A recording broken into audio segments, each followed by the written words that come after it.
¿Cómo se clasifican las correas? Las correas se clasifican en planas, trapezoidales, múltiples B en B, las redondas, las ranuradas, las hexagonales y las elaboradas. Al final son 7 tipos de correa. ¿Qué ventajas tienen las planas? Las planas tienen la ventaja de que al tener una altura pequeña son más flexibles. Al ser más flexibles pueden tener diámetros más pequeños. Pero ¿cuál es el problema de tener diámetros más pequeños? El área de contacto o el arco que vamos a tener va a ser pequeño, por tanto va a transmitir menos potencia. ¿Y cómo solucionamos este problema? Con su ancho. Podemos tener anchos más grandes y transmitir mayor potencia. Y también, ¿cuál es el beneficio de tener alturas pequeñas? Es que no se va a fatigar, por tanto podemos tener velocidades más altas. Al ser abiertos la correa plana, podemos tener distancias 300 ajustables, ¿no? Pueden ser grandes o pequeños. ¿Cuál es la debilidad que tiene o las ventajas? El problema es que al ser abierta la correa va a tener una debilidad en la zona opción, ya que se engrampa o se une, ¿no? ¿Y cuál es el otro problema que va a tener? Es que no tiene el efecto cuña, por tanto va a tener menor fuerza de fricción y por tanto su rendimiento va a ser más bajo, como el 80% más o menos, ingeniero. Empezamos con la relación de transmisiones de 1 a 20, 20 a 1. Pequeños y empezamos con las trapezoidales. ¿Cuál es la ventaja que tiene en comparación con las planas? Al tener el efecto cuña, su rendimiento es más grande que las planas, un 90-95% más o menos, ingeniero. Y también debido a su fuerza de fricción que va a tener, ¿no? Debido a la normal, la actual. ¿Cuál es la otra ventaja que tiene? No tiene debilidad en la zona de unión, ya que la longitud de la correa está dada por catálogos, ¿no? Entonces, no pueden modificar las desventajas que tienen. No puedes usar diámetros pequeños debido a que la correa trapezoidal tiene una mayor altura y no puedes ser flexible, ¿no? Y tiene un diámetro pequeño o diámetros pequeños dados en catálogo, ¿no? Si es Z, A, B, C. Y no se puede ajustar tu distancia 300, ya dados por catálogos, ingeniero. Se fatiga. El problema también de la altura es que se va a fatigar más por su área de contacto, ¿no? Va a tener una mayor potencia, pero al tener esa altura se va a fatigar más comparado con una plana. ¿En qué se usa más que todo eso? Es más que todo en la industria, en las empresas, en las máquinas industriales se usa más que todo las trapezoidales. Luego tenemos las multi-B. ¿Cuál es la ventaja que tienen? Hacer una combinación entre la trapezoidal y la plana, tienen aprovechan lo que es la flexibilidad de la plana y aprovechan el efecto cuña que tiene. Se usa más que todo en los autos. ¿Cuál es la desventaja? El costo, ingeniero, que son hay que darle la forma, ¿no?, de las ranuras, y eso nos va a costar más comparado con las planas y las trapezoidales. Las redondas, al igual que las planas, tienen algunas similitudes. Por ejemplo, se puede ajustar a distancias entre centros grandes, ¿no, ingeniero? También el costo es barato. Se ajustan a los desalineamientos y aparte trabajan en varias direcciones. ¿Por qué se ajustan desalineamientos? Por su forma, ingeniero, es redonda, y al momento de tener una polea aquí o una polea aquí, tú lo puedes mover. También por costo. ¿Cuál es la ventaja también? Es que no tiene el efecto cuña, por tanto no puedes transmitir fuerza de fricción grande y por tanto potencias grandes tampoco. Y también tiene debilidad en la zona de unión, que se los uno. ¿Y qué se usan estos? Pues todos se usan en las máquinas de coser. ¿Por cuál es su desventaja? Debilidad en la zona de unión, ingeniero, y no tiene el efecto cuña. El tiempo de vida es pequeño, ¿no? Más que todo de las correas de 25.000 horas para abajo. Luego vienen las ranuradas. ¿Qué tienen de bueno las ranuradas? Es que transmiten potencia, a diferencia de todas las correas, por su forma. Algo similar a una. Sí, las dentadas o ranuradas. No, ranuradas. ¿Qué diferencia entre ranuradas y dentadas? Ranuradas y dentadas es lo mismo. No es lo mismo. ¿Qué diferencia hay? Las dentadas transmiten su potencia por su forma y las ranuradas por su área de contacto, ¿no? Por la fricción que va a haber. ¿Qué tienen de bueno las dentadas? La sincronización que va a haber, porque la relación de transmisión va a ser constante, y en cambio las demás son variables. Esta lubricación, no sé, son alturas pequeñas tampoco, no se van a fatigar tanto comparado con una trapezoidal. ¿Qué tienen de malo? Es el costo que vamos a invertir, ya que su polea hay que ponerle ranuras y eso cuesta mucho, ¿no? Debido a su poca área de contacto, se usan más que todo en potencias bajas. ¿En qué se usan? Más que todo en los autos, ¿no? El árbol de levas y el cigüeñal, que necesitan una sincronización, ¿no?, de la válvula de admisión. Luego vienen las hexagonales, transmiten potencias en sus ambas caras y son como una carrera trapezoidal, tienen prácticamente las mismas propiedades. Luego vienen las eslabonadas, que se utilizan en requerimientos de emergencia, usan poleas de encima. Eso.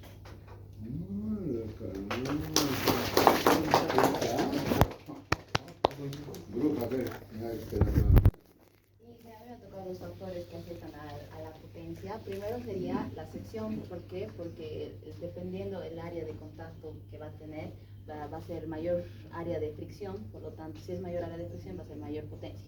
Entonces, entre estos, ¿cuál sería? Entre estos tres hay más, ¿no? Entonces sería el que va a transmitir mayor área, mayor potencia va a ser el más grande, que va a ser el B.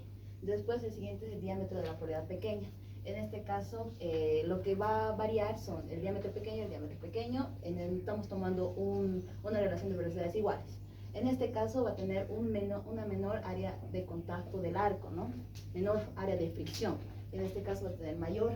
¿Cuál de esos? Entonces, por lo tanto, este va a tener mayor área de fricción, entonces mayor potencia. Entonces, recomiendo utilizar los diámetros mayores siempre que se pueda. ¿Y por qué se dice siempre que se pueda? Porque eso depende de las relaciones de velocidades.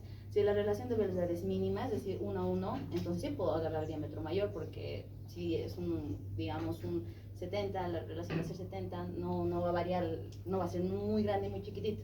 Y si es una relación de 6 a 1, entonces no puedo tomar el diámetro máximo, porque si fuera el máximo 400, relación 6 a 1, 4, 6, 24, va a ser 2400, entonces es muy grande. Y eso, entonces decimos, y muy aparte de eso, entonces tenemos un diámetro mínimo. El diámetro mínimo, ¿de qué va a depender?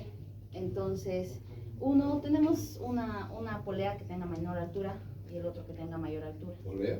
Una correa, perdón.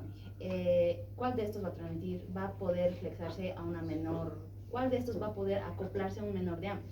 Va a ser el de menor altura. ¿Por qué? Porque menor altura, más flexible, va a poder doblarse con mayor facilidad. Entonces, este va a tener un diámetro mínimo menor a este. Entonces, con eso podemos concluir que de qué depende el diámetro mínimo para la potencia, va a depender del tipo de correa. Después tenemos de la velocidad. Sabemos que a mayor velocidad va a haber mayor coeficiente de fricción, mayor coeficiente de rozamiento, mayor coeficiente de rozamiento, mayor fricción, mayor potencia. Pero también sabemos que a mayor velocidad, mayor va a ser la fatiga, y si mayor es la fatiga, menor la potencia. Entonces, no siempre la relación de la velocidad con la potencia va a ir creciendo.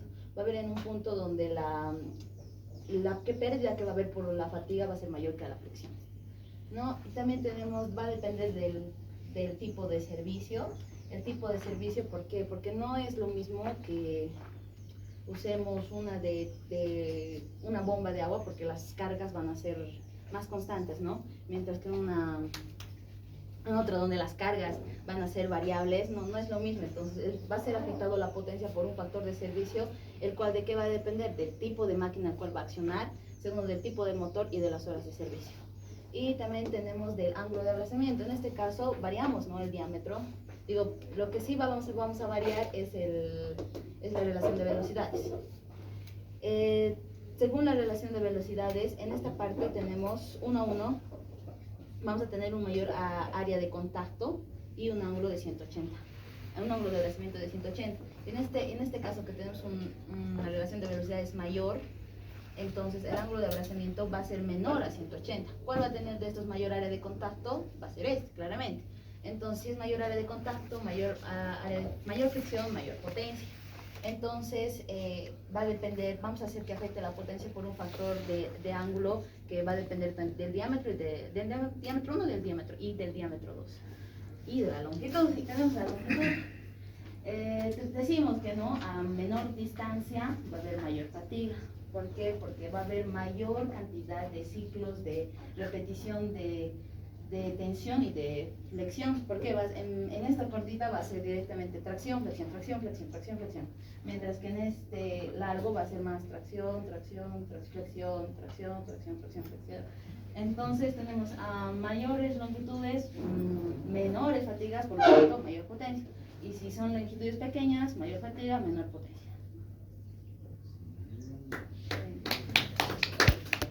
Bien, a mí me tocó lo que es la diferencia, ¿no?, en correas, engranajes y cadenas. Las correas y los engranajes, la diferencia es que las correas y los engranajes, las correas son para transmisión de potencias a altas distancias, mientras los engranajes son para distancias cortas, porque son de contacto tipo engrane, mientras los son deslizantes por correas, distancias grandes. Además, la diferencia es que las correas son asíncronas por el tema de que tienen deslizamiento y la relación de transición no es constante. Además de las engranajes son síncronos por el tema que son del tipo de contacto es engrane. Entonces el punto no varía en el momento de girar, mantiene ese mismo. Además que las correas son más baratas que los engranes porque los engranes cuestan más y las correas, pero la diferencia es que digamos, la vida útil de las correas son menores por 25.000 horas más o menos, luego hay que cambiarlo, mientras de los engranajes su vida útil tiende a ser infinita, o sea, duran mucho, más que las carreras.